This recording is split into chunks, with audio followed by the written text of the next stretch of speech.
just filmed them. And the show was, Who Wants to Be a Millionaire?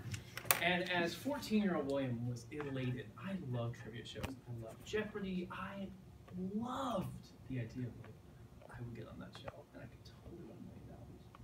Well, that show is now hosted by, I think, Terry Crews, and it's on at like 2:30 in the afternoon.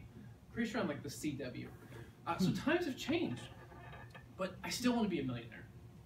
And I want to tell you, fellow Toastmaster guests, how to become a millionaire today. And I want to inspire you to take control of this thing we like to call retirement. And I often was told, like, retirement, like, I'm a millennial, like, I'm not even 30 yet.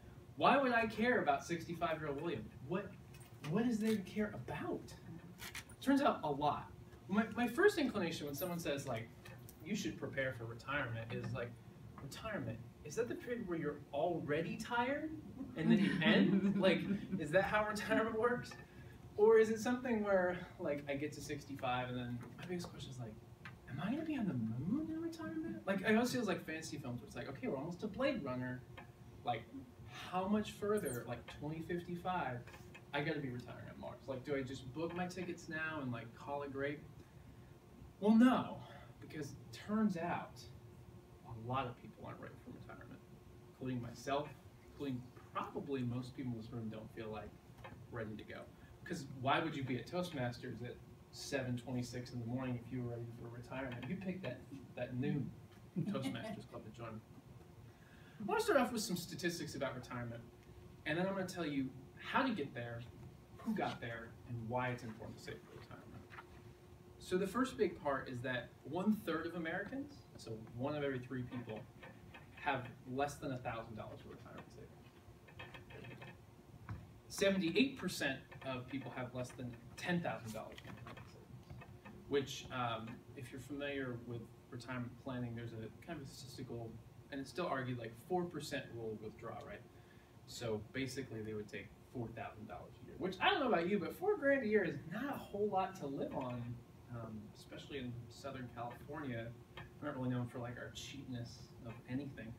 And then 44, this is one of the most interesting ones, so 44% of seniors would be under the poverty line have there not been Social Security. And still, including Social Security, 10.1% of seniors are under the poverty line. Interesting facts as a millennial, there's a $60 trillion worth of unfunded liabilities that I, as a millennial, and Sean will all get to pay for the baby boomers who are retiring. Interesting fact, in 1960, there were 5.1 workers per retiree. 2013, there were 3.1, and in 2030, there will be 2.2 per retiree. So Social Security is not having the greatest of funding stretches moving forward. And then, of course, we live in California, which is a great state for racking up bankrupt cities, such as San Bernardino, Vallejo, and then my favorite, Stockton, California. Oh, Stockton. So CalPERS, the California Public Employees Retirement System, is estimated to have a $100 billion gap in what they have promised versus what they've done. And as you can see, no one's really prepared for retirement. We aren't prepared. Social Security is not prepared. None of our systems really prepared. So, fellow Toastmasters and guests, I want to inspire you to begin the step to become a millionaire. So the first is, how do you become a millionaire? Well, first thing you gotta do is you actually have to save. So I have 2 pennies. So if you want to start saving, you just start with like 1 penny and then add another. So what's fascinating is that the majority of Americans carry credit card debt, which is the worst thing you possibly have. So the average American has 10 credit cards with $10,000 worth of credit card debt in total. The average payment on a car is $387 per month over 5 years, which is a long time to pay. Just give you a little bit of perspective of the minimum payment on those credit cards for 10 grand plus the average car loan is enough to max out a Roth IRA, which is pretty cool. And I want to start by talking about your investment approach. And I want to talk about this really boring person. His name was William D. Roth. He is a senator, and he is every financial advisor's favorite hero because in 1992, he helped to create what's known as the Roth IRA. He's the second most famous senator from the rockin' state of Delaware after Joe Biden. And why he's so famous is he created this vehicle investment for people to save. And a Roth IRA is a post-tax, tax-free growth, tax-free withdrawal investment opportunity. And what's great about this is, for those of you that say, I don't ever want to retire, that's awesome, because the Roth doesn't have what's called a required minimum distribution. So you could never have to take any money for this. If you would like to be the most generous and amazing parent to your 16-year-olds who have a job, you can start a child Roth IRA, which means you can give them $5,500 and they can't touch it till they're 15 and a half.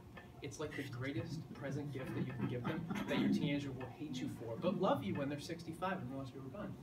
But the cool part about a Roth IRA is you can contribute all this money tax-free, it grows tax-free, and you never have to take it out. And when you do, you take it out without any tax penalty. It's amazing, it's great. Now, what do you invest in?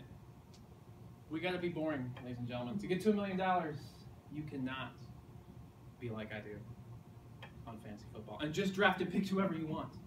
You have to draft the whole league and draft what is low cost, boring index funds.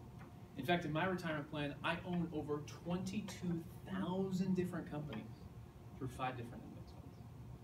Now, I don't care, right? When you think about this, great example I gave to my child, because I got a prospectus one day. He's like, what's this? So it was for the Vanguard Total Stock Market Index Mutual Fund, which, you get this nice rating material about SEC filings and 10Ks that they have to deal with. And my child asked me this question, like what is that? So I had to try to explain what an index fund is to a 2-year-old. And the best way I can describe it is imagine you go to a grocery store and someone says, I got this great investment opportunity for you. I can give you, you can choose any candy bar you want, or I can give you the grocery store. Now, it's really sexy to own a candy bar, especially for me, Reese's peanut butter cups. Oh, those are great, right? But you need to own the whole grocery store, because the grocery store is boring, but it's gonna be there, right? That candy bar you are gonna eat, you're gonna sell, you're gonna trade. And what's great about index funds is A, they're low cost, which means, I don't know if you're aware, but most mutual funds charge you 1%, sometimes all the way up to 2% per year. That means every dollar you have, every dollar of return, they take 1 to 2 pennies, which doesn't seem like a lot. It's that's 1 minute, whatever. Take my 1 penny. But over a lifetime of earnings, that could be $10,000, $20,000, even up to $100,000 that they can take from you. Give you statistics about the Vanguard Total Stock Market Index is that if you invested in 1992 when it started, maxing out that Roth IRA, so you don't have a car payment, you don't have a credit card payment, today it would be worth $485,000. By the time you retire, 10 years from now, it's $1.5 million. Just plain old boring, don't touch it, don't look at it, don't even think about it. Index fund gets you to that place. It's like Ron Popeil used to say, you just set it and forget it. And I want to tell you, before we wrap up here, one amazing, inspiring story of who got to be a millionaire. And his name is Ronald Reed. I don't know if you've heard this story, but it came out earlier this year. Now, Ronald Reed died at age 92 in Vermont, and he was a gas station attendant and a janitor. And people used to give him meals because they thought he was homeless. This man bought stock certificates, saved $300 a month for 40 years, and amassed a fortune of $8 million. And unbeknownst to his children, the hospital he used to work at, they used to give him free meals because they thought he was destitute. He gave over $6 million to this local community, and just this amazing, inspiring story of what it means to save and to get to the point of being a millionaire, and how he was completely set in retirement with just this low, he was a janitor and a gas station attendant. People we don't think about that have this money. Finally, I want to tell you why you should save and inspire you to take the first step to saving. And the first step to saving, in the words of Benjamin Franklin, an investment in knowledge pays the best interest. You all know that you need to save. You know that you can save. So I want to encourage everyone today to take the time to review your retirement and begin the step to saving, because, as Horace says, money amassed either serves us or rules us. So, ladies and gentlemen, fellow customers, you guys, please take control of your money and rule your own retirement.